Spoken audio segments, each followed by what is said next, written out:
primeiramente, um privilégio, né? Eu quero dizer com o João, tanta gente importante para ele chamar, tanta gente em meu nome me convidou. Então, primeiro, uma honra, um privilégio muito grande, agradecer a Deus por essa oportunidade. Aqui estamos nós, com saúde, com alegria, com disposição. Vocês estudando num colégio magnífico, um colégio de altíssimo nível, de valores e princípios éticos e morais, que é muito importante, sobretudo na faixa etária que vocês estão.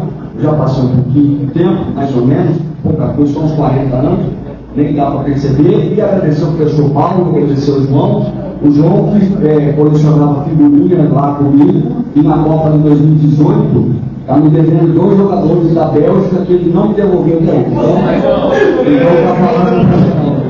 Brincadeira. Gente, que alegria, que privilégio realmente, muito gostoso poder conversar com vocês, num momento, inclusive, da minha vida profissional de total reinvenção, de total descoberta. Eu gosto muito de compartilhar isso. Quando o João me sugeriu essa possibilidade de vir, eu gostei muito da ideia, porque é um momento realmente que eu quero testemunhar para vocês que as coisas na vida da gente, a gente tem que estar sempre se reinventando, sempre buscando, sempre tentando algo novo, diferente.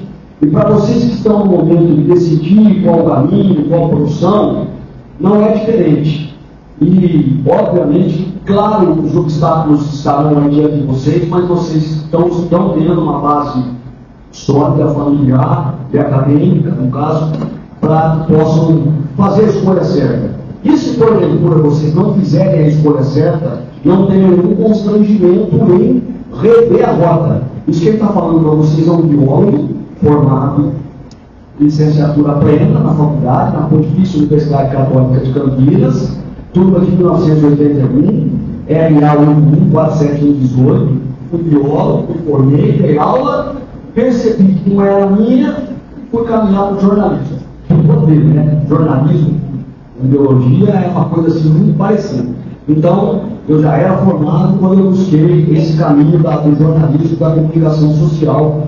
Graças a Deus, tive muitas oportunidades de conseguir, estou construindo aí um caminho legal, especialmente para deixar algo de positivo num meio tão difícil como a gente está vivendo, muito difícil, né? Vocês sabem, vocês são extremamente bem informadas, a gente está com tanta polarização. Hoje você, quando diverge, você é inimigo, você discorda, e isso no jornalismo tem um peso muito grande, e eu costumo dizer, brincadeira à parte, o João trabalhou comigo, é importante muito a gente saber exatamente como lidar com as notícias, as informações, e como lidar com o dia a dia, sempre pensando que do lado de lá tem um espectador, uma espectadora, um leitor, uma leitora, um ouvinte, que dependem até daquilo que você, da forma como você disser, ele vai conduzir o dia dele, ela vai conduzir o dia dela, por isso as palavras são tão importantes, né?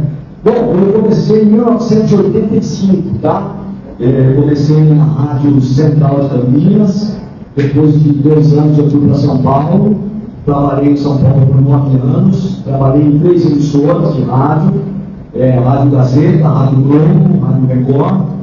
Tive uma rápida passagem pela TV Bandeirantes de 6 meses durante as Olimpíadas de 92, tá? E antes vocês podiam fazer no ponto, eu tenho 61 anos, tá bom? Tá tudo certo. Então, eu vou caramba, 85, pelo amor. Então é isso já de ouvir a real, a gente continuar no nível aqui, papo sério, papo reto.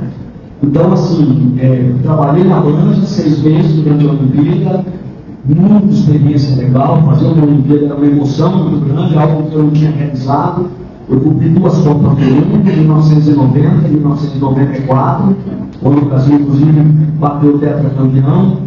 Foram anos até voltar para Campinas, no início dos anos 90, já meados de 1995, voltei para o rádio, até que em 1997 surgiu a oportunidade de trabalhar na IPTV. A IPTV, na época, tinha um horário que a TV Globo chama de horário optativo, que vem a ser um horário optativo, um horário que a cabeça da rede, São Paulo, no caso, distribui para as afiliadas colocarem programação regional.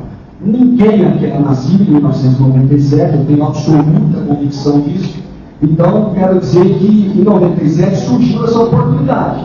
Qual era a oportunidade? Após o Fantástico, havia um programa de um ano chamado Sai de Baixo, que era feito pelo Miguel Falabella, atrizes e atores assim de renome, Miguel Falabella, o Tom Cavalcante, a Marisa Hort, a Araci Balabanian, Luiz Gustavo, era um timaço. E era um programa que encaixou muito, era um programa gravado ao vivo, tirado de São Paulo, e logo após esse programa, ele logo abriu para as afiliadas. Foi quando surgiu a oportunidade de eu fazer um teste na IPTV. Veja como o tempo era diferente. Naquela época a gente fazia teste para chegar, para entrar em televisão, e eu já tinha, graças a Deus, um currículo aceitável, né, para a rádio. Na televisão eu tinha feito esses 6 meses na TV Bandeirantes. E eu fui aprovado. E lá nós começamos esse programa chamado IPTV Esporte. Foi um programa que terminava aos domingos, às 11h30, logo após o Sai de Baixo. E ficou no ar até 2002, quando surgiu essa grande invenção do homem, essa coisa que veio para mudar as nossas vidas, chamado Big Brother, que é algo absolutamente imperdível, né? Eu sei que todos aqui devem assistir, não devem perder absolutamente nada. Que Deus tenha misericórdia da gente, pelo amor de Deus. Mas é brincadeira, só para descontrair. Quando surgiu o BBB, houve a retomada do horário e aí o programa saiu do ar. Você não podia, para vocês entenderem, você não pode colocar um programa regional num espaço que é nacional. Portanto, a gente perdeu o horário, aí foi para o sábado, mas também perdeu um canto. O canto do programa era que nós tínhamos o horário da domingo à noite e nós passávamos todos os resultados, todas as modalidades, todos os jogos do final de semana. De todas as cidades que cobrem, que a IPTV cobre na área de cobertura, não só Campinas, como Ribeirão Preto e São Carlos. São 150 cidades. Então, o cara que mora em Bebedouro, ele viu os jogos do time dele na terceira, na quarta divisão do futebol, ele via na IPTV, porque a gente tinha essa cara de dar essa cobertura regional. Na IPTV foram 27 anos, eu saí em fevereiro do ano passado, quando começou uma grande reformulação. Na verdade, a reformulação veio em 2017, depois de 18. E até que em 2023, eu no corte que teve, em fevereiro, fez um ano agora, eu acabei cortado, fui demitido, e muitos outros colegas, porque é um novo momento, é um novo processo, é uma nova ideia, é uma nova filosofia, e você precisa necessariamente se reinventar para você atender uma determinada expectativa.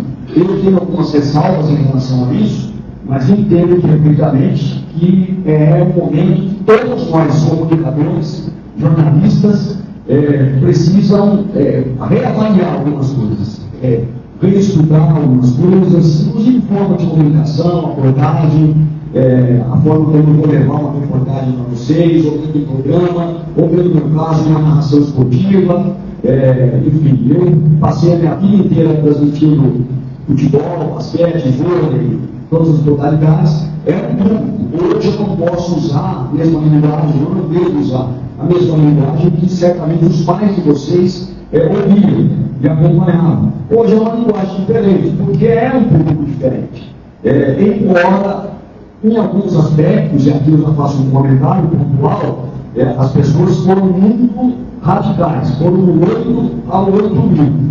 Eu acho que o meio termo, o bom senso, o equilíbrio é sempre saudável, e na forma de se comunicar, passaram a exagerar, do meu ponto de vista, exagerar. Eu não tenho muito cuidado para falar, porque saudosista, é da velha guarda. Sou, graças a Deus, com muita alegria, embora saiba e entenda e tenha entrado por esse caminho que seja justamente um caminho de inovar, de aprender, de encontrar novas ferramentas, se deparar com elas e aprender com elas. E, obviamente, através delas, por meio delas, conseguir meu espaço como comunicador. É o que eu consigo fazer, é me comunicar, é ter um microfone para falar, para narrar um jogo, para apresentar um programa esportivo, que é a minha área. A partir daí, a IPTV teve essa mudança, eu saí, e aí entra essa parte que eu quero abordar com vocês, que eu fiz um relato rapidinho aqui da minha vida profissional, que foi um período de muita dificuldade para mim. Porque eu mesmo, quando você sabe que precisa fazer Você só sai da zona de conforto, né, quando você é meio que instigado a sair. É quando a chapa esquenta que você começa a ver, opa, peraí, agora eu preciso fazer alguma coisa. Enquanto você está numa emissora como eu, 27 anos, uma empresa maravilhosa para trabalhar, deliciosa, pelo menos aqui em Campinas eu não conheço nenhuma outra redação no Brasil, já voltei bastante, que tem um ambiente tão saudável, tão legal como é o ambiente, como é. Até um ano atrás eu estava lá, não sei hoje como que é, mas continua sendo um ambiente muito gostoso. E a gente fica realmente na boa. Eu narrava meus jogos, apresentava no jornal, de manhã, na hora do almoço, ia para minha casa, fazia minhas coisas, tocava a minha vida, 27 anos todo. Mas se eles quiserem me deixar mais um pouco, uns 10, eu tenho um pouco. Daqui a pouco eu aposento e vou caminhar na avenida perto de casa. Só que as coisas eram diferentes, né? E eu, não sei você, mas eu tenho muita fé, eu sou uma pessoa com muita fé, e os planos de Deus para a minha vida eram diferentes. E aí veio a demissão, e a partir daí, os primeiros 2 meses seguintes, foram meses de o que eu vou fazer, para onde eu vou. Eu falei, eu não sei para onde eu vou para aquilo que é meio que uma porta de segurança para mim. Eu vou falar no microfone, que é o que mais ou menos eu estou sabendo fazer há mais de 30 anos. Só que não adianta. Só no microfone hoje não adianta. Hoje precisa de outras ferramentas. Hoje precisa do celular, hoje você precisa do Instagram, você precisa do YouTube, do TikTok, do Kawaii, né? do X, enfim, você precisa entender. E eu fui aprender o que é isso. Para vocês terem uma ideia, até fevereiro do ano passado, retrasado, 2022, eu não tinha Instagram. Eu não tinha Instagram. Sério, não me olha, eu sou uma pessoa normal. Por favor, eu normal igual vocês, tenho sono, tenho fome, tenho dor de cabeça, tudo bem, não leve a mal por falar isso. Mas eu não tinha Instagram, eu não gostava. Para mim era um negócio, Instagram, eu vou fazer o quê? Hoje é a grande ferramenta, onde eu informo, onde eu comento, onde eu faço as minhas parcerias de publicidade, que dão hoje o meu sustento, junto com o SPT que me contratou em maio, junho do ano passado. Mas hoje eu aprendi a usar, hoje eu preciso usar, e estou sempre procurando saber como é que faz, como é que não faz, o que é bom, o que não é, e peço ajuda para pessoas que têm mais experiência que eu, bagagem, conhecimento, peço ajuda dentro da minha casa, porque eu tenho 2 filhos adolescentes, e me ajudam demais, inclusive a postar coisas que eu não sei fazer muito bem, eu tomo bronca, nossa pai, isso é coisa de, pai, pelo amor de Deus, eu tomo esse tipo de bronca, em vez de você, não, eu tomo, pai, não é que isso, pai, onde que é esse que você comentou, que figurinha é essa, que ilustração é essa, então eu tomo tudo, tanto de 15 como a de 14. Então, assim, mas eu estou aprendendo. E o grande lance da vida é esse. Eu estou aprendendo com os meus filhos, assim como hoje eu vim aprender com vocês aqui, com certeza, seguramente, a gente vai trocar experiências e bater um papo. Então, acho que esse momento da vida é um momento interessante. O que eu quero dizer para vocês é que é um momento que eu estou me redescobrindo, ou me descobrindo de outra forma, ou me reinventando. Eu acho que esse é o verbo me inventar aqui, é o que mais cabe. Eu estou aprendendo coisas que eu nem imaginava, eu estou mexendo, trabalhando com situações, com ferramentas que eu nunca tinha ouvido falar. Gente, vocês acham que é fácil para uma pessoa que aprendeu a trabalhar escrevendo na máquina de escrever? Quem você já viu uma máquina de escrever na vida? Já viu, né? Na minha época, você tinha que ter curso de datilografia. Você era curso de datilografia. Não, né, pessoal? Não sabe. Não, é só para Então, assim, vocês imaginam. Você vê isso? Eu fiz. A primeira lição era o ASDFG. ASDFG. Se você olhar no teclado do computador, eu acho que é o mesmo. E tinha que ter curso de datilografia para poder entrar num concurso de uma vaga, no banco, numa loja, né? Na minha época, não era loja de CIA, na época, tinha que ter curso de datilografia para poder ler. Não sei para quê, mas tinha que ter. Você tinha que usar na hora de vender uma roupa para uma pessoa. Mas, enfim, tinha de tudo. Então, eu chegou de novo, imagina que é um desafio. E eu estou sendo desafiado constantemente. Todos os dias há um desafio. no sentido de melhorar, de evoluir, de caminhar ao lado da geração de vocês. A geração hoje é a de vocês, um pouco mais velhos, mas é a geração de vocês, que é a geração que daqui a alguns anos vai estar no mercado de trabalho. Então, como é que daqui a alguns anos, espero eu ter saúde, disposição para dar com vocês, eu de repente vou ser um parceiro de vocês comigo, numa situação, num cenário, num produto, num projeto, numa parceria, em que eu, obviamente, eu vou ter que ir muito mais ao encontro de vocês do que vocês de mim.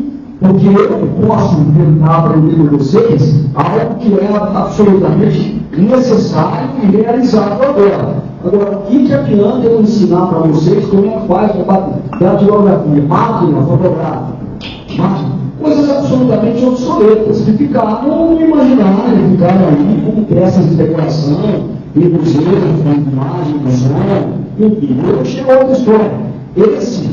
Esse aparelho aqui, isso aqui é uma emissora de televisão. Todo mundo aqui tem uma emissora de televisão, tenho certeza absoluta, agora o número. Vocês podem fazer o que vocês bem entenderem, obviamente, tanto para o bem quanto para o mal. A escolha de cada um é individual. Mas isso aqui hoje é uma ferramenta.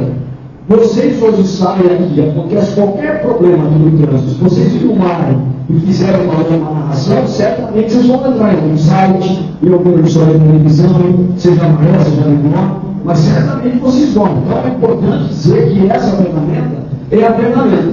Para quem vem da época do gravador de rolo, para quem vem da época da máquina de escrever, hoje, ter isso aqui em mãos é realmente um grande desafio. É um desafio que eu queria compartilhar com vocês.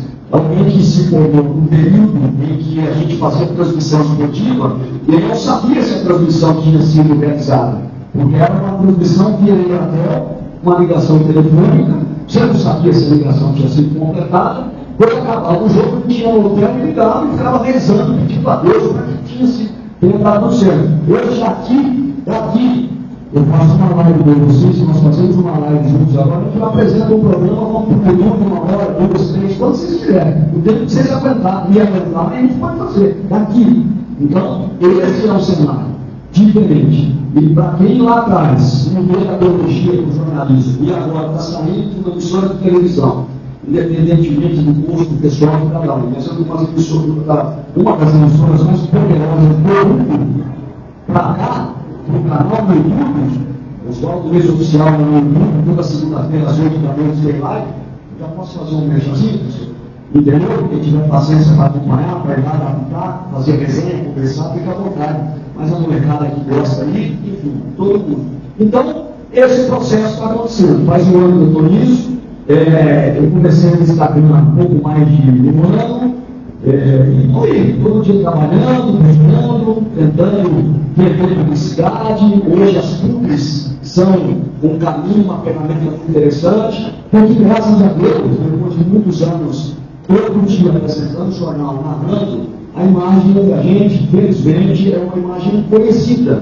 Então, eu entro nos lugares e procuro hoje vender propaganda. Hoje eu faço as ações de marketing e de publicidade, tanto para o meu Instagram, quanto para o meu canalzinho no YouTube, e também para o SBT onde eu trabalho. Com isso, eu dou informação, eu dou notícia, eu continuo mantendo ótimo relacionamento, graças a Deus, com todo mundo, trago muita notícia em primeira mão para o Insta, publico em média de 8 a 10 stories por dia, é uma média que eu tenho, além de comentários, análises, vídeo, enfim, tudo isso que eu estou dizendo aqui são palavras que eu aprendi de um ano para cá.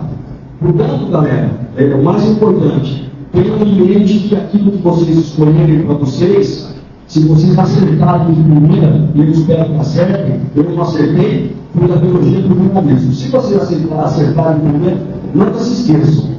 A vida é a gente se recomeçar todo dia, reinventar todo dia, buscar novos ensinamentos, estar sempre disposto a aprender com humildade, que é muito importante. Eu não tive nenhuma vergonha de chegar para mim e falar, meu amigo, o que é um feed? Fala para mim. Me ensina o que é um feed. Não tem problema nenhum. Eu sabia o que era transmitir uma final do campeonato do mundo de futebol, mas não sabia o que era um feed. Então, não há nenhum tipo de problema nisso, comigo felizmente não houve. E é importante isso, que vocês, a partir de agora, projetem o trabalho, projetem as escolhas e saibam que, independentemente de qualquer coisa, as escolhas certas ou erradas, todos os dias vocês vão ter que procurar melhorar, evoluir. É aquela questão, estudar, no caso, trabalhar, persistir e realizar. São 3 palavrinhas, mas uma está ligada à outra. É trabalho, é estudo, é dedicação, é esforço. Depois disso vem a persistência, vem a perseverança. Não desista, não pare, não deixe de batalhar, para depois você conquistar. O único lugar no mundo onde o sucesso vem antes do trabalho é o dicionário. Eu não conheço outro. Não tem outro. O sucesso só vem antes do trabalho no dicionário. Do resto, sucesso também é algo que, como vai e vem, não se deixe levar por isso, seja qual for a função de vocês. No meu caso, por exemplo, tem a questão da exposição. É uma questão da gente saber muito bem trabalhar com vaidade, saber que o jornalista que aparece no Jornal Nacional para 50 milhões de pessoas, ele é tão jornalista quanto o menino que faz o jornal lá do meu bairro, para a comunidade, para o comércio do meu bairro. O jornalismo é o mesmo. É fazer um trabalho com seriedade, responsabilidade e credibilidade. Então, eu sempre falo para alunos que já estão na comunicação social, eu não confundo um jornalista com celebridade. O jornalista é uma coisa, celebridade é uma outra história, felizmente eu sempre tive discernimento quanto a isso. Posto isso, queria bater um papo com vocês, para a gente conversar, alguma dúvida, pergunta. Podem perguntar o que quiserem, podem perguntar qualquer assunto. Não se atenham em relação à pergunta, não existe nenhuma pergunta que vocês não possam fazer. Eu vou procurar me esforçar para responder a todas, fiquem à vontade, não tem, é tema livre. Às vezes eu ponho caixinha de perguntas no Insta, tema livre. Pode perguntar o que quiser, a minha vida está livre. Vamos lá. Então, como que é a sensação de transmitir algo tão importante assim, igual a Copa do Mundo ou as Olimpíadas de 1982? Rapaz, eu vou te falar, às vezes as pessoas falam, puxa vida, é muita pressão, é um sonho de cada um, mas de verdade é mesmo. Em 92, eu participei, fui repórter da final da medalha de ouro. O Brasil ganhou a primeira medalha de ouro olímpica no vôlei masculino, ganhou a Holanda na final. Em 94 eu estava presente no estádio, e realmente eu vou contar a minha experiência. Depois que acabou, porque na adrenalina não dá tempo para você pensar em nada. Você tem que trabalhar, fazer a matéria, ouvir os personagens, ouvir o hotel, a galera da dentro fazendo a festa. Depois que eu cheguei no hotel, que abaixou tudo, da hora que eu consegui tomar um banho e tal, que eu relaxei, aí realmente eu me emocionei. Eu chorei muito de gratidão a Deus em primeiro lugar, aos meus pais, à minha família, porque eu sou de São João da Boa Vista, uma cidade pequenininha aqui na região de Poços de Caldas, no sul de Minas. Imagina chegar nos Estados Unidos e fazer uma final de Copa com todo o país envolvido. Aí realmente foi uma emoção muito grande. Na hora, durante a transmissão e antes, a minha experiência, não dá para pensar em nada. Pô, será que meu pai está nervoso? Pô, será que meu irmão vai assistir? Ou será que ele vai entrar, como ele fazia, entrar no supermercado, ficar escondido para saber o resultado do jogo? Não dá para pensar. Tem que pensar na responsabilidade que você tem de ter um microfone na mão, para uma emissora forte, grande, e poder fazer o seu trabalho dignamente, ganhando ou perdendo. É importante ressaltar. O jornalista, ele retrata o fato. Se o Brasil tivesse perdido, eu também teria que fazer com a mesma seriedade, com a mesma isenção. Depois que eu cheguei no hotel, eu enchi todo o manancial de água, tudo que precisava de água, enchi de tanto que eu chorei. Você pode? Eu queria fazer 2 perguntas. A primeira é de time torce, e a segunda é como você narra, que é o time ao contrário, o gol do time que você, o seu rival. Sim, claro. Teu nome é? Maria Eduardo, quando você está transmitindo um jogo, tem tanta coisa para você pensar, tem tanta informação, tem tanta gente, tem tanta responsabilidade, tantas pessoas dependem do seu trabalho ali na hora, que francamente eu não consigo pensar nisso. Claro que antes e depois é a outra história, porque eu sou um ser humano como igual a qualquer um de vocês. Durante o evento é muita responsabilidade.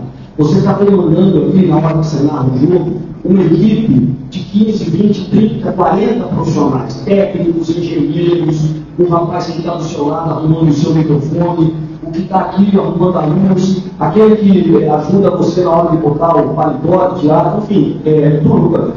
A tiazinha que busca água do estádio, todo mundo ali está envolvido. Então não dá tempo de você pensar. E quando sai o gol, do time que eu torço do rival, o que quer que seja, a minha narração é mesmo. Aliás, graças a Deus, em 37 anos, só sabe para quem eu torço quem eu falei. Porque até hoje cada um acha uma coisa, e isso me dá uma sensação muito gostosa. Não de alívio, mas de saber que se tem esse tipo de situação, é porque eu tenho a minha carreira pela imparcialidade e pela isenção. Porque ninguém aponta e fala, é isso, é aquilo, entendeu? Eu tenho um time, e quem disser que é jornalista esportivo e não tem um time, já tem que começar a desconfiar porque é mentira. Deve ser o time de São João da Boa Vista, né? Mas é verdade, aliás, tem charada. Inclusive, eu tenho esse tipo de coisa, quem disser que não tem. Agora, se eu disser que isso tem uma importância na minha vida profissional, de forma nenhuma. Já narrei meu time, ganhando, perdendo, tomando goleada, o que mais? Ganhando título, e a vida segue. Alguém quer arriscar? Eu acho que Quem já tem dois? eu não ouvi você falando que ganhou o título. Não, eu torço pro Palmeiras. Eu não ouvi você falando que tem título. Não, eu não ouvi você falando que tinha título, por isso que eu falei da ponta. A hora que você falou ganhando um título, sim, a gente eu considero assim, que família e tal, mas veja, no final do Campeonato Brasileiro de 2016, o Palmeiras, no último jogo contra o Chapecoense, eu estava na transmissão, a Copa do Brasil, de 2015, contra o Santos, mas assim, em nenhum momento isso me atrapalha, absolutamente zero. Eu tenho. É bom que se diga que na minha família tem torcedor em todos os times, meus 3 filhos, 2 são palmeirenses, a mais velha gosta do Corinthians, enfim, então tem de tudo. Tem santista, tem São Paulinho, tem Ponte Pretano, tem Clube. Agora, eu sempre deixei o time do meu coração guardado no meu coração. Nunca trouxe ele para o microfone, isso eu gosto de falar. São 39 anos de profissão, eu nunca trouxe no meu coração o microfone. E vocês podem pegar qualquer narração minha, de jogos, principalmente dos times de Campinas, que a gente narrava muito mais, né? Por questão de ser afiliada da TV Globo, eu nunca misturei as coisas. E não digo isso com soberba ou de uma forma assim presunçosa, não. Eu não fiz mais do que a minha obrigação. Ninguém liga na televisão para ver a gente torcendo. Sempre liga a televisão para acompanhar uma transmissão de futebol de um jornalista e de um narrador esportivo. Eu não digo que eu nunca misturei, eu não fiz mais nada do que a minha obrigação como jornalista e como comunicador. Não é para orgulhar de algo que é absolutamente inerente ao meu trabalho. Obrigado pela pergunta. Aqui a Laura. Eu não.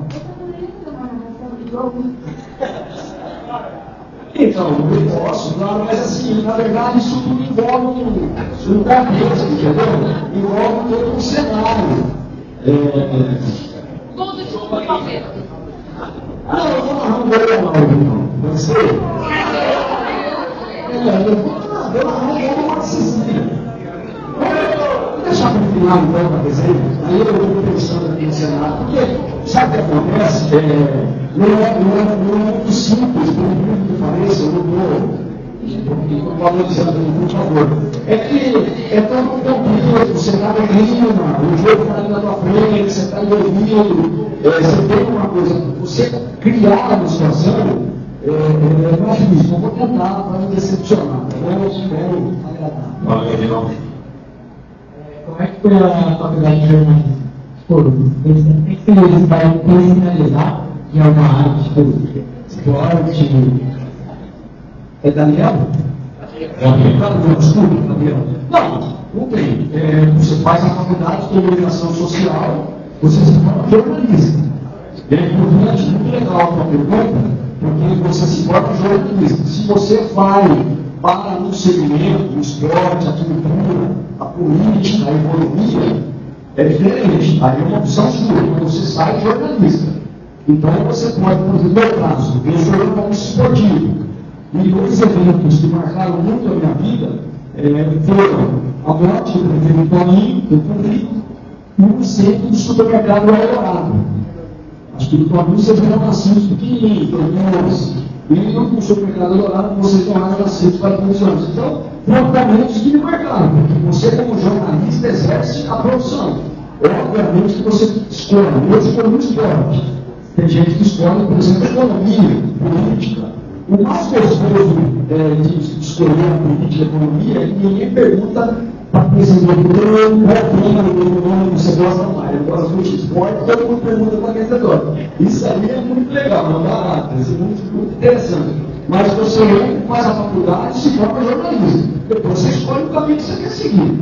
É opção sua. Gabriel? Então, eu queria saber assim, se você já conheceu um cara muito famoso, assim, do jornalismo, Thiago Leifert, falou com ele, assim, tipo, como que é, assim, conversar, trocar experiência com ele, assim, se é legal, se é leve, esse tipo de coisa assim. Gabriel. Rapaz, eu conheço dois, você citou, como é que eu vou dizer? É um tratamento profissional, né? É um trabalho. E aí, a hora que a gente está trabalhando, cada um tem que fazer a sua parte, né? Vou contar um episódio um pouco longo, por exemplo.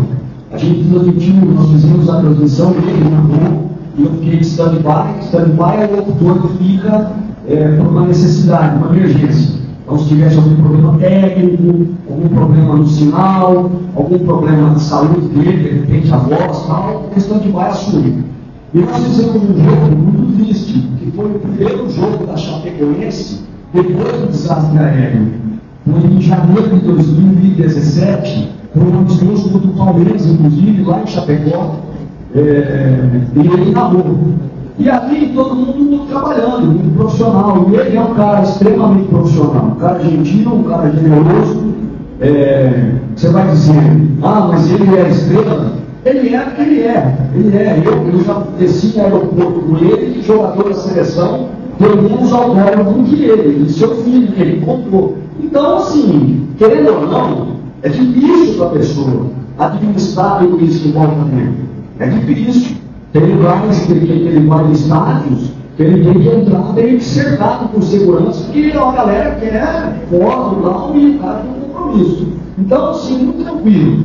Gosto de já trabalhando com jogos com ele. E com o Thiago é um cara muito fora da curva. O Thiago é um gênio da comunicação. O Thiago inventou o novo esporte, inventou uma nova forma de comunicação, inventou um esporte mais leve, uma forma de comunicar mais leve, mais suave, levando mais para entretenimento, aquela coisa mais de brincadeira, sem atacar, sem agredir, sem ofender. O Thiago é um gênio. Também tive a oportunidade de conviver com ele quando ele apresentava o novo esporte de São Paulo. Eu era o editor responsável pelo esporte aqui, e a gente trocava muita informação, batia muito papo e algumas vezes presencialmente. São dois caras assim, são dois gênios, entendeu? São dois caras absolutamente fantásticos. Da minha parte, só coisa boa com os dois. O Galvão com ele. O Galvão, eu devolvo o Galvão depois de cada jogo e pago o jantar para todo mundo. Você só no 0800, você só ia tudo por conta dele. Giovanni. Oi, eu queria perguntar se quando você sai dessa faculdade de jornalismo, você vai trabalhando acho que na TV, tudo assim, você começa fazendo, igual tipo o jornalista mesmo, tipo, no coletivo, vocês falam O que você está falando? a coletiva, coletiva, assim, o cara escolhe se ele quer fazer aquilo ou se tipo, ele tem que começar aquela ao inicial, assim, tipo, o lugar que começa. Estagiário. Não, normalmente você começa como estagiário, depois você vai, a empresa, se tiver interesse, te contrata, você vai caminhando. Aí você vai e segue como repórter, como locutor, como narrador, como editor. São várias as funções e várias as especificações. No caso, por exemplo, de você fazer, eu fiz jornalismo, quando eu fiz jornalismo, eu já sabia que eu queria ser repórter de campo. Eu só queria trabalhar em rádio e ser repórter de campo. E assim eu fiz. A televisão surgiu na minha vida aqui na IPTV como apresentador. A vida inteira eu fui repórter. A vida inteira eu fui repórter de campo. Sempre. Cobria, graças a Deus, muitos eventos.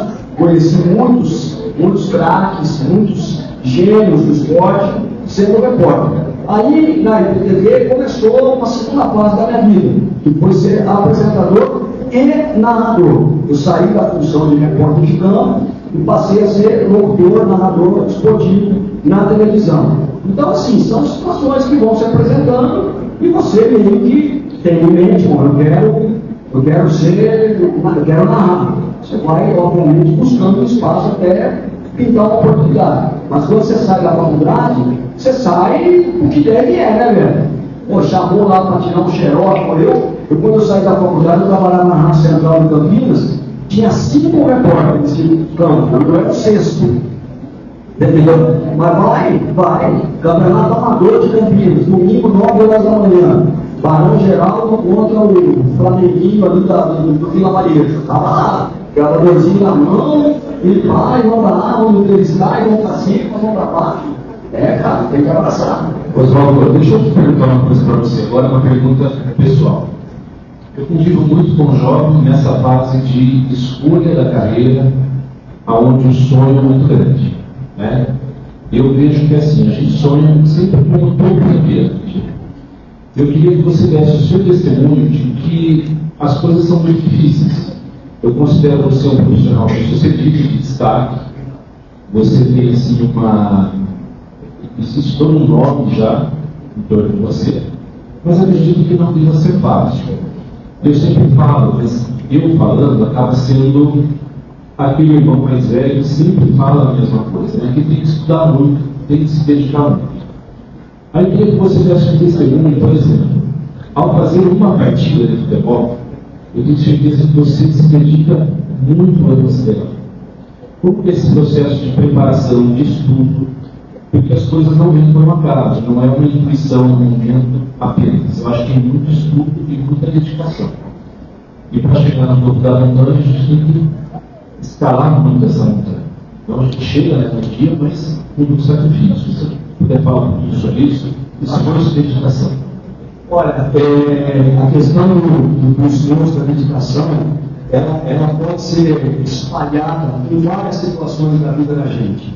No meu caso, por exemplo, desde a questão familiar, passando pela preparação para um evento esportivo que você vai transmitir, seja qual for o evento. E a preparação, o estudo, a dedicação, essas situações, elas não podem estar ligadas a uma importância. Eu não estudei mais, não me preparei mais na final Brasil-Itália de 94 do que eu me preparei, por exemplo, para narrar um jogo do Campeonato Brasileiro do ano passado, da Série B do Brasileiro do ano passado, antes da pandemia, de 2018 e 2019. A preparação, a dedicação e o esforço, eles têm que ser constantes, diários. Você tem que estar sempre procurando se informar, se atualizar, procurar naturalmente buscar informações. Hoje, graças a Deus, a gente vive um mundo onde as informações são muito fáceis, muito acessíveis. Amanhã eu vou narrar um jogo de futsal, por exemplo.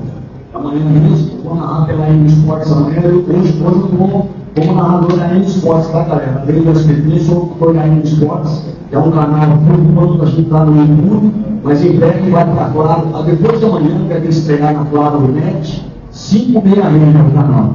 Então amanhã eu narro um jogo da Supercopa de futsal, entre duas equipes, uma eu conheço bem, a outra eu não conheço. Então hoje à noite vai ser o meu estudo.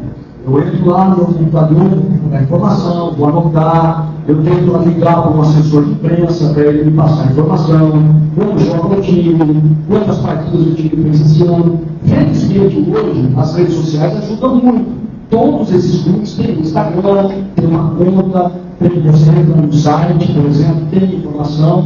Diferente da minha época, lá atrás, quando eu começava, eu tinha que ir no estádio e procurar saber quem é quem. Era mais ou menos desse jeito. Como é que se chama? Rodrigo?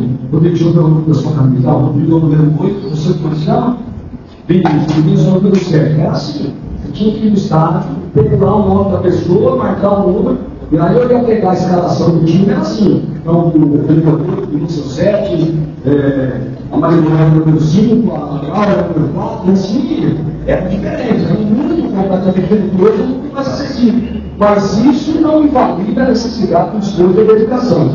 Todos os dias eu estou lendo, estou procurando informar, eu estou procurando buscar. E no lado pessoal também.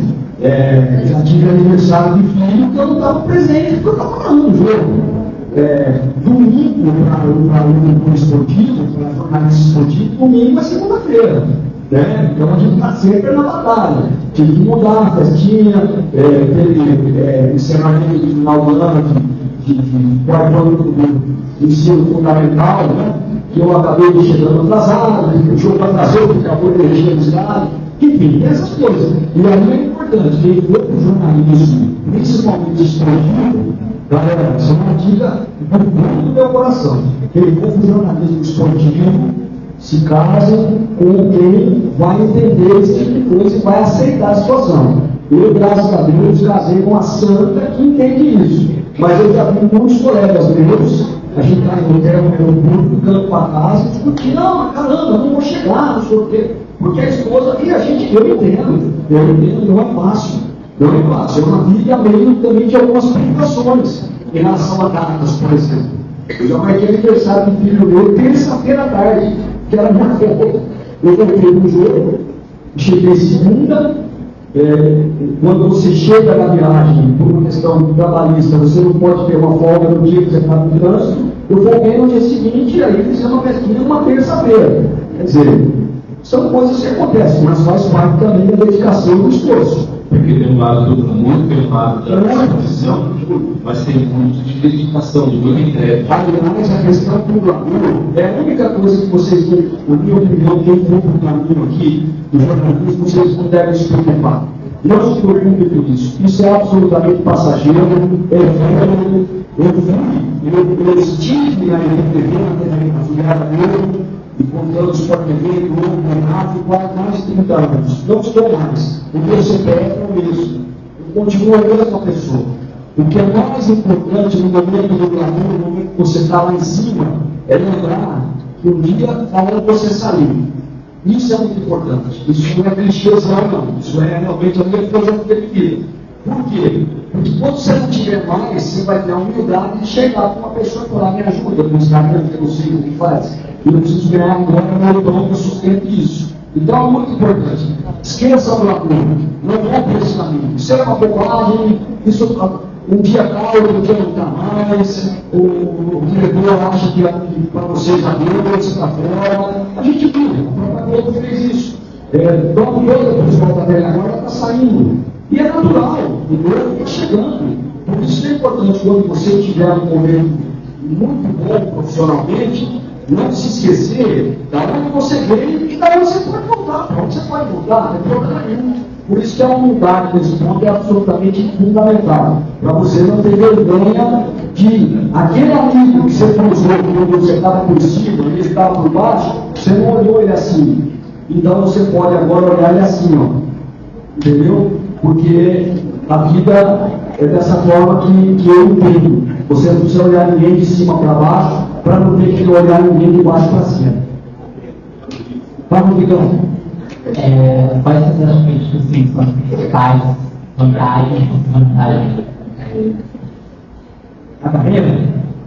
Vantagem. No meu caso, eu faço o que eu amo. Eu sou apaixonado por esporte, por jornalismo esportivo. Eu faço isso, como eu disse para vocês, desde 1985. E quando eu era moleque, com 15, 16 anos adolescente, eu fazia na rádio da cidade onde nós morávamos. Eu saía correndo do Moreno de 10 para meio-dia, e meio-dia e meio eu apresentava um programa na rádio. Tinha 15 anos, em Serra Negra, que é uma cidade aqui próxima do Sul das Águas. Meu pai era bancário e trabalhava em uma agência de banco lá. Eu já comecei. Então, essa é a vantagem. Além, evidentemente, você se realizar como pessoa, como profissional, você faz aquilo que você gosta, você faz aquilo que você ama. As desvantagens, é que todo mundo acha que você torce contra o time dele, que todo mundo acha que você está sempre perseguindo o time. Eu passei muitos finais de semana com a minha família, dos meus filhos, da minha esposa. Enfim, o ônus e o bônus, as vantagens e desvantagens, como em qualquer profissão. Porque o médico não é diferente, pelo contrário, muito pior. Viajar bastante, né? Eu conheci 22 países, imagina, em Caipira de São Paulo, no aeroporto, em Paris. Era muito chique, velho. Eu não tinha nem roupa para aquilo, entendeu? Então é isso, tem as coisas legais, tem os momentos bons, os momentos ruins, tem os momentos de alegria, de tristeza, tem hora que você entra no quarto do hotel, uma semana, 10 dias longe de casa, chora de saudade, gritada, a vontade de pegar um avião e sair, subir na asa do Vitória. Mas faz parte. Na Copa de 94, fiquei 2 meses fora de casa. 2 meses. Na Copa de 90, 20 dias. Nas coberturas ali, às vezes, vai numa terça-feira, volta no domingo. Os filhos tudo pequenininhos, tem saudade. Na minha época não tinha FaceTime, não tinha essas paradas, não. Era só no orelhão. Era só na ligação correta, você escutar o chorinho do filhote. É isso aí, faz parte. É do jogo. É do jogo. Mas assim, ninguém me perguntou, mas eu respondo. Se eu faria tudo de novo, tudo, 100, tudo 10%. Tudo. Até os momentos de humilhação, de tristeza, dar a ponta para você não vai dar nada. Pode ser melhor, o jornalista não vai dar. Eu ouvi isso. Mas está tudo certo. Me deu esquecer. Eu sou que nem bom. Quanto mais bate, mais eu cresço. Máscara de mundo grande, quanto mais bate, mais fica bom. O Gabriel não queria saber se você tem sempre teve essa naturalidade para falar, assim, foi fácil você adaptar com as câmeras, enfim, até aqui na televisão. Bom, mais uma hora que eu estou falando aqui, primeiro no Chico de Recife, que é registrado, sublinhado, muito obrigado, é uma mulher. Ana Luiz, nome da minha irmã, mas igual o nome da minha filha, que é Ana. Ô Ana, é o seguinte, eu acho que é um dom. Eu creio que todos os dons, os talentos vêm de Deus. Eu acho que ele me escolheu para fazer isso. Então, me viu bem. Com câmera, foi um outro aprendizado, outro período da minha vida, que eu sempre fui de lado, como eu falei. Na época que o rádio era só o som, não é como hoje que tem imagem, né? Você assiste os programas de rádio, hoje tem a câmera, tem o estúdio e tal. E depois eu fui para a TV, mas assim, graças a Deus. Acho que está dando certo, vou tocar mais um pouquinho ali, quer formar os dois lá de casa, depois que eles estiverem formados, Pessoal, eu vou ficar de chinelo ali. eu acho que essa pergunta é uma coisa que eu ia perguntar também. A importância do rádio para os comunicadores. Eu acho que o rádio, muito do que eu aprendi foi através do rádio. Eu acompanhava meus pais, o trabalho deles doméstico, e eu ficava escutando o rádio. Eu acho que ele dá uma desenvoltura, eu acho que a questão do improviso, eu acho que é uma escola que ainda é fundamental, o rádio, né? Muito, pessoal, demais. O rádio, se vocês um dia forem para a comunicação, a questão do rádio é muito legal para desenvolver. O improviso, a criatividade, muitas vezes você se depara com uma situação em que você precisa de um improviso. Você não tem uma outra maneira de comunicar se não for improvisar. Eu vou dar um exemplo em relação ao que aconteceu comigo. Em 2011, quando o Toninho morreu, foi assassinado, ele foi assassinado na segunda-feira à noite, e na terça-feira nós entramos ao vivo e ficamos 3 horas no ar.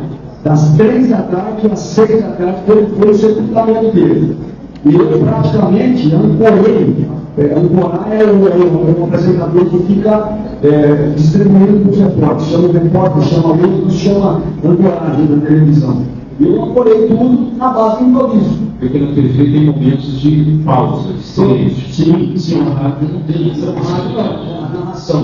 A televisão, a narração do rádio é diferente, porque no rádio você mexe com o imaginário da pessoa o tempo todo narrando o jogo. E na televisão, você não precisa dizer tudo, e a pessoa está vendo. Ela está vendo ainda. Você não precisa falar que o jogador chutou com o pé esquerdo e caiu. Todo mundo viu que ele chutou com o pé esquerdo, então você tem que criar um outro tipo de comunicação. E o rádio traz muito isso, o improviso, de você procurar em situações adversas, levar a comunicação da maneira que for possível. Então, realmente, nesse ponto, foi uma escola maravilhosa. O rádio era um formato, era uma grande faculdade. A primeira faculdade minha foi o rádio, indiscutivelmente. Depois, que me fez, inclusive, me fez ser apaixonado e me apaixonar pela comunicação. Foi o rádio. Eu tomava cada boca da minha mãe, deixa eu contar essa resenha aqui rapidinho. Eu tomava pura da minha mãe o seguinte: rádio pilha, tá ligado? Rádio pilha. Conhece? Eu vou falar. Rádio pilha. Quem conhece? Já está com a cara de quem não sabe. Quem conhece o rádio pilha? Rádio de pilha. Conhece, pô? Rádio pilha. Então eu ouvia a rádio a noite inteira, na madrugada, que eram os programas esportivos. Aí o que acontece? A minha mãe nem gostava. Eu pegava o rádio e colocava embaixo do travesseiro. E eram 4 pilhas. Pilha que hoje é para controle de moto. Elas pilhas assim do rádio. Eu colocava o travesseiro. Só que era um jogo de pilha a cada 4, 5 dias, todo dia. E o rádio estava ligado. Só desligado o rádio era para molhar Deus mesmo. E minha mãe queria me matar. A gente numa fase brava da vida, né? E a pilha toda hora. Até que um dia ele escondeu o rádio. Eu fiquei uma semana sem esconder o rádio. Pensa no moleque que ficou bravo. O rádio. Era como tirar o celular de vocês hoje. Eu tiro o celular do celular, nossa, até a cozinha usar um. Passa até aspirador na cozinha, esse tamanho da. O meu é o rádio. Diferença? Tirei o rádio, meu radinho de pilha, eu fiquei doido. Mas aqui gastava muito. Eu ia ligado toda noite. Fala, Vera, você tem oportunidade de participar da FIFA? Da FIFA? Como assim participar? Porque eu futebol, tipo. Ah, o FIFA? Eu jogo? Não, mas tipo, sim, entendi, desculpa. Eu sei que estava falando de jogar. Não, claro, mas quem está narrando hoje é o Guga, né? O Guga está falando, né? Quem? Sou, ele é um grande cara. Ele é um parceiraço. Ele é de Marília e tem uma coisa interessante.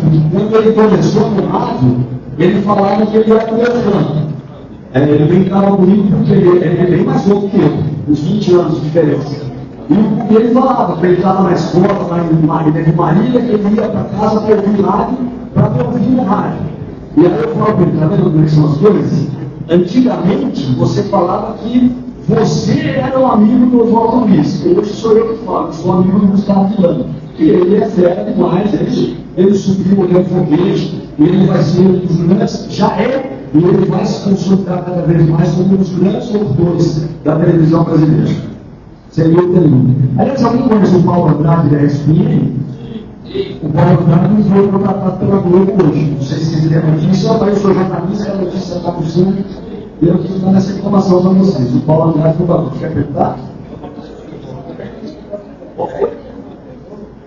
A minha transmissão preferida, como repórter de rádio, foi a final do Brasil na Copa, 94.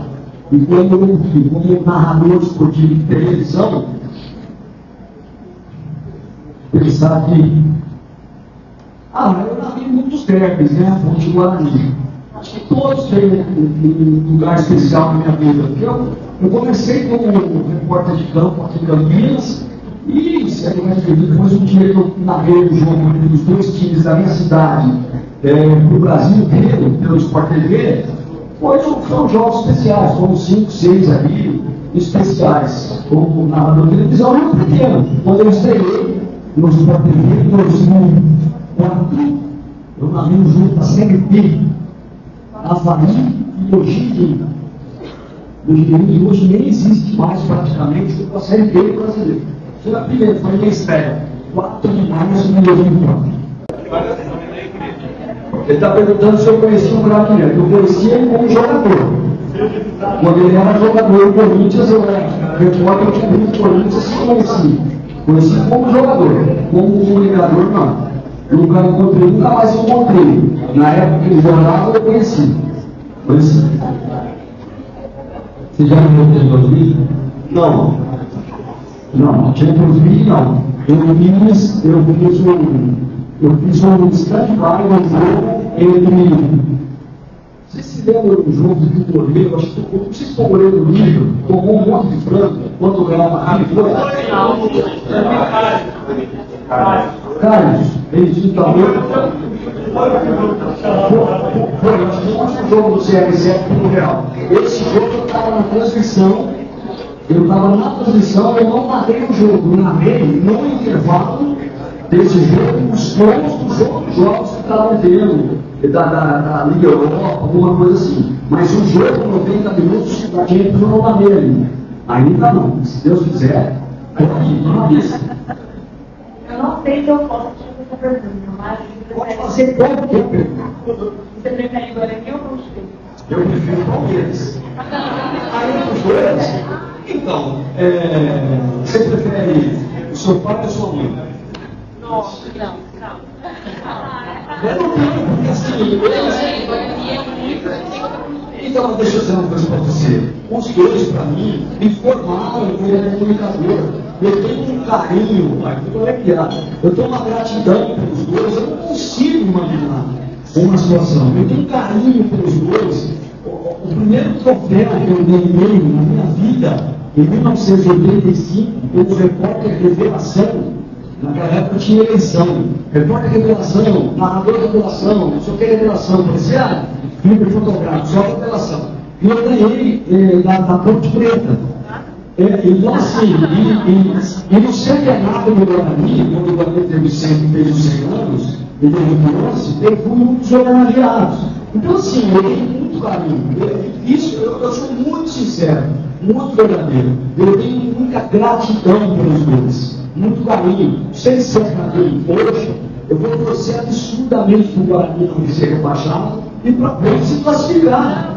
Porque para mim é bom, para você, como torcedor, não, eu entendo, mas isso é o que move, mas de verdade, no coração, eu não fico em cima do mundo de pode tentar nos assuntos mais variados, eu respondo todos os assuntos, quando é curiosidade, mas é difícil, porque eu não sei o que seria de mim sem a minha ponte. Foram eles que me inspiraram a ser o narrador, repórter esportivo, entendeu? Oi.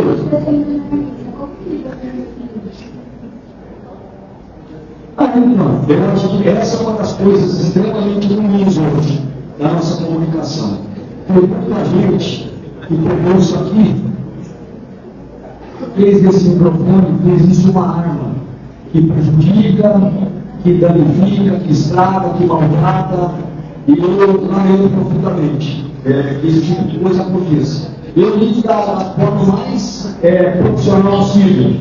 Todas as informações eu faço a checagem, eu jamais dou uma informação impressa sem antes checar. Eu acho que a fake news é uma irresponsabilidade, é um crime que precisa ser tratado como tal pelas autoridades. E infelizmente, o jornalismo hoje no esporte, para ter clique, para ter audiência, tem muita gente irresponsável, despreparada com o microfone na mão. Nas emissoras, no YouTube, nesses canais aí, eu vi agora a repercussão do jogo de São Paulo e Palmeiras, eu vi alguns canais assim, eu fiquei absolutamente horrorizado. Palavrão, xingamento, ofensa, uma coisa assim horrível. Eu lamento muito. Eu acho que a fake news tem que ser combatida veementemente, fortemente, porque ela pode impactar em vidas, e pode acabar com vidas, inclusive.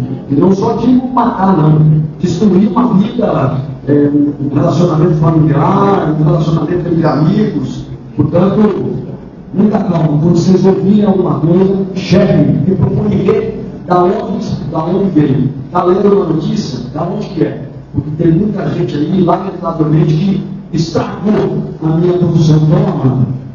Estragou mesmo. É um estrago assim irreparável. Nem posso continuar falando, que eu estou tomando outra coisa. Mas eu acho muito importante nesses tempos que a gente está de redes sociais ou redes antissociais, né, muitas vezes, é a questão da fake news. Então eu acho que assim, primeiro, a importância do repórter, do jornalista que corre atrás da notícia e não simplesmente recebe aquilo como verdadeiro e passa aquilo, muitas vezes desencadeando uma rede de mentiras. Então, acho que essa é gostaria de ter sua opinião sobre isso.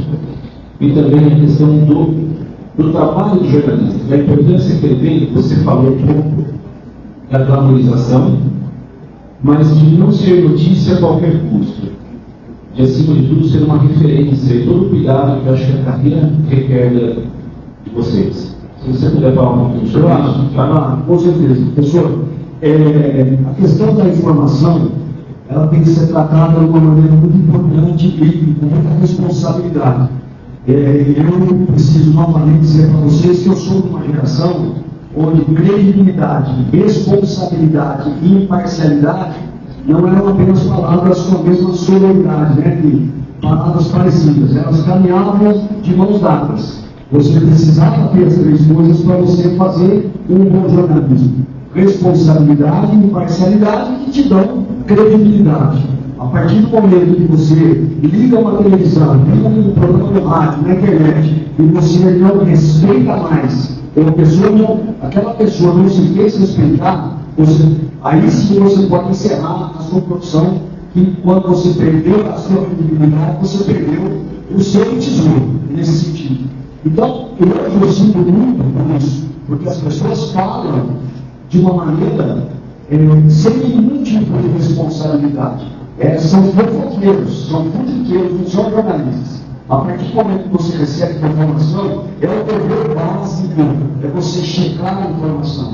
Você, no jardim do jornalismo, é cruzar a informação, é checar, olha, pessoas dizem isso. E mais do que tudo, é muito importante sempre lembrar que todos nós, que toda notícia tem os dois lados da história. É importante, as pessoas estão com muita pressa de julgar e de tomar partido. Então, assim, eu estou do lado desse, estou do lado daquele. Eu estou acompanhando um caso assim, eu estou realmente assim, assustado com o caso. É o caso de uma menina famosa, apresentadora, e o ex-marido, eles romperam e tal, e assim, a opinião pública já acabou com o cara, destruiu o cara, destruiu. Ele está completamente destruído.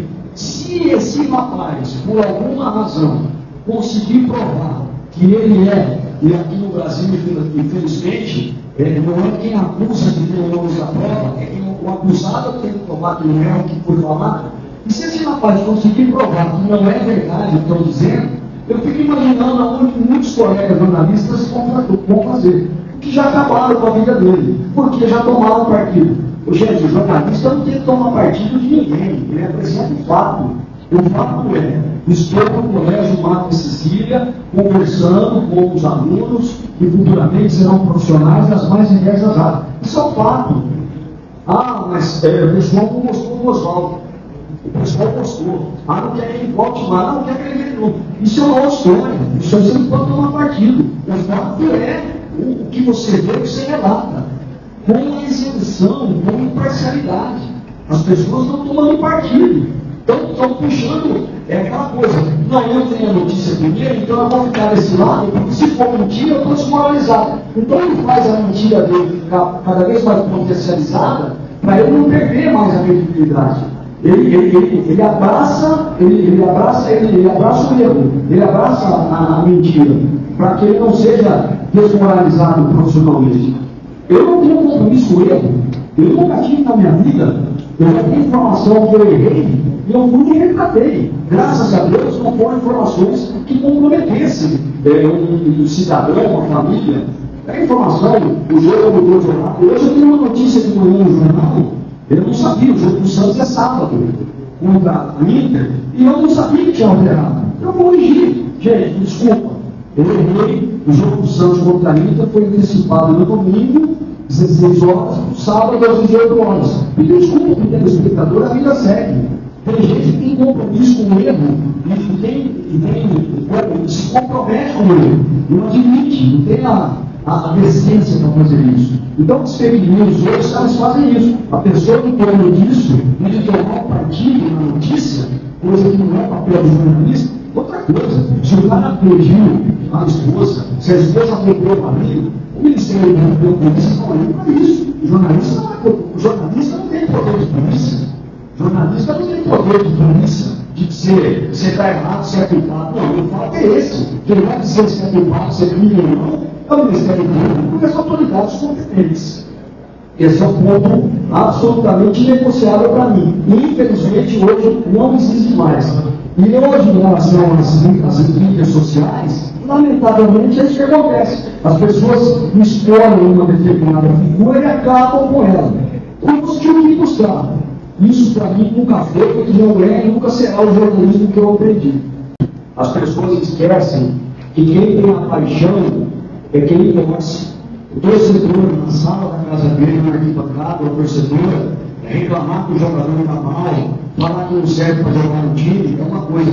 Agora, a pessoa que tem o microfone na mão, você fazer o que fizeram esse menino no ano, que está na Vitória da Bahia, esse menino que jogou no Corinthians, no Grêmio, esse menino tem problema sério de saúde.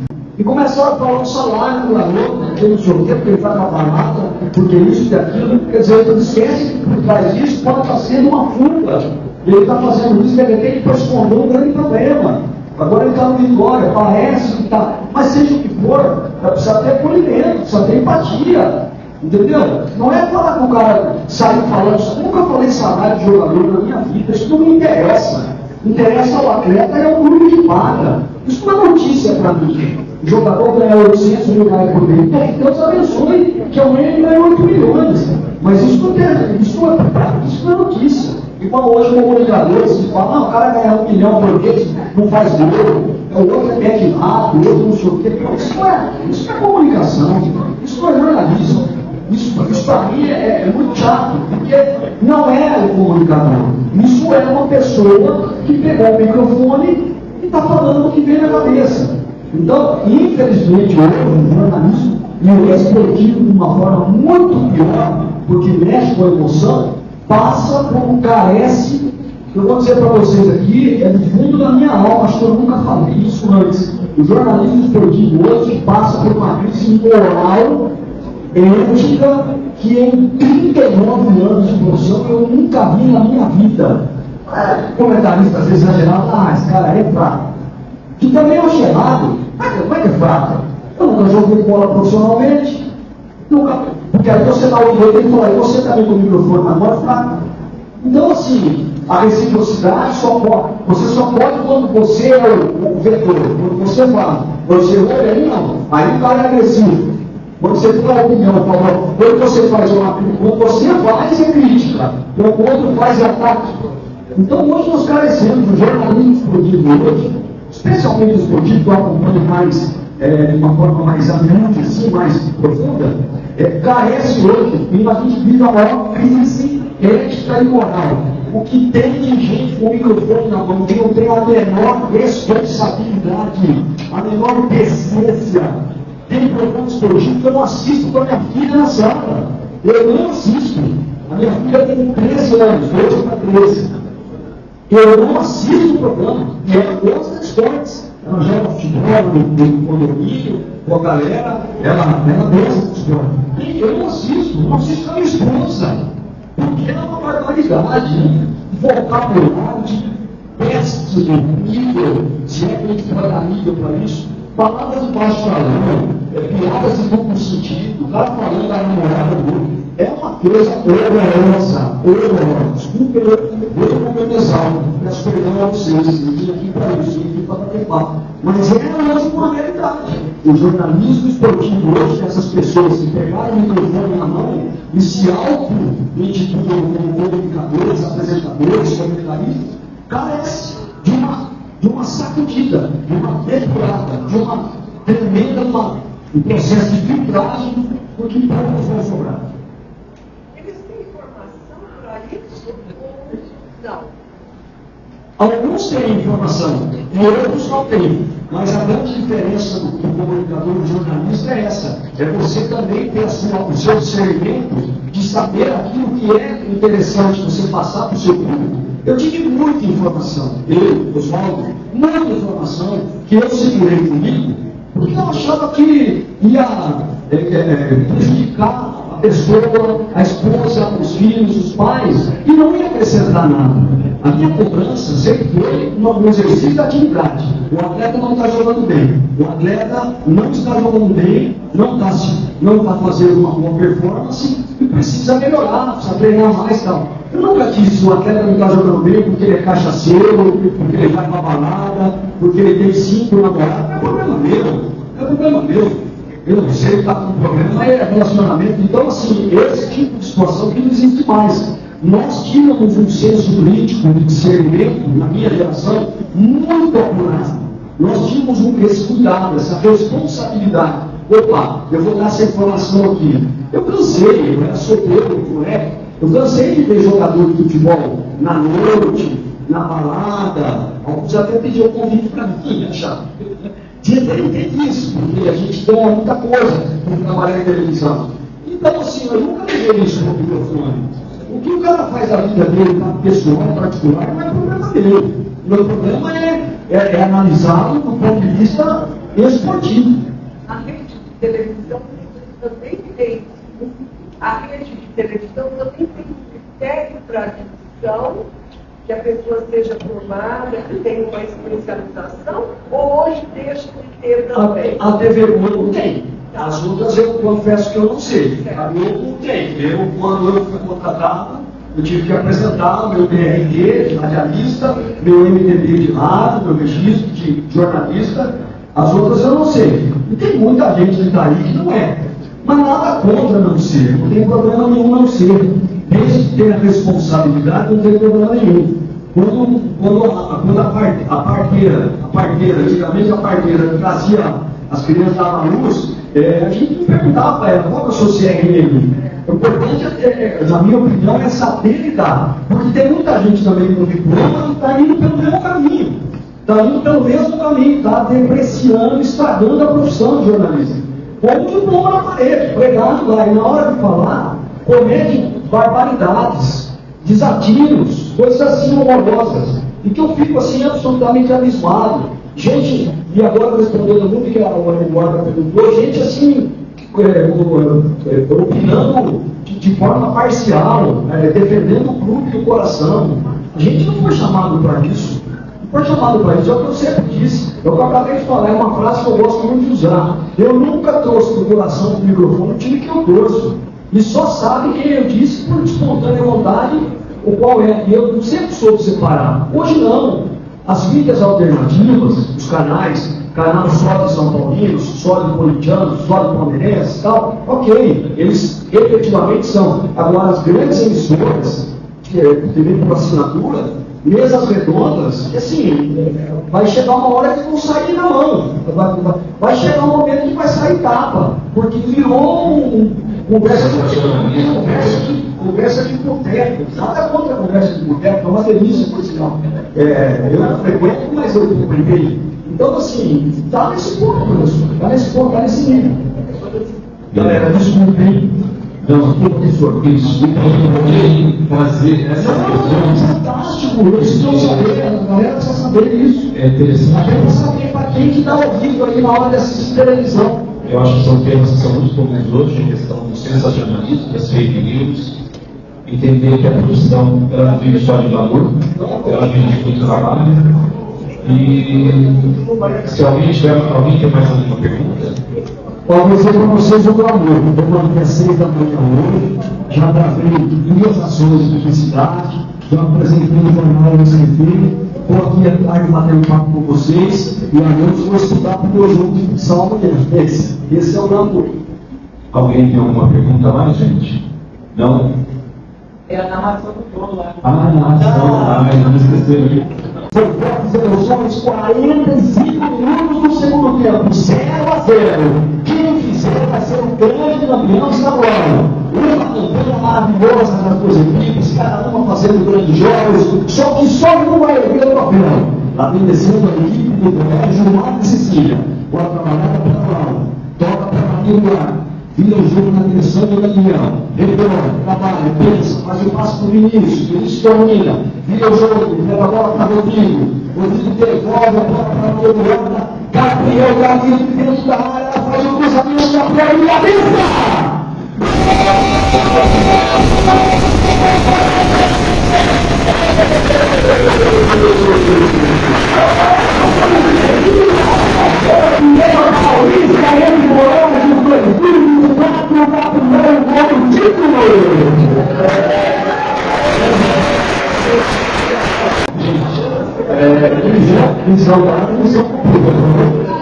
Eu queria agradecer pelos jovens, simpatia, acima de tudo, a simplicidade, a gentileza, a educação. Então, agradecer em nome do colégio. Eu queria que a vida se entregasse para você uma pequena lembrança da sua presença aqui no colégio. Tá bom? Deixa, por favor. Um agradecimento final, obrigado pelo carinho, obrigado pela paciência.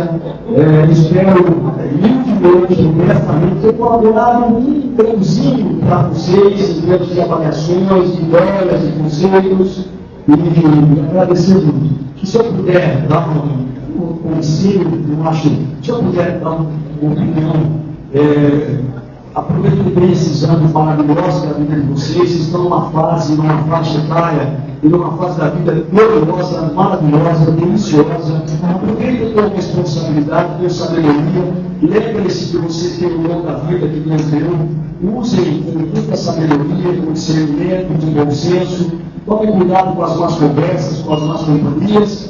E eu tenho certeza que em breve nós estaremos juntos aí, jornalistas, médicos, engenheiros, professores, advogados, e seja mais o que for.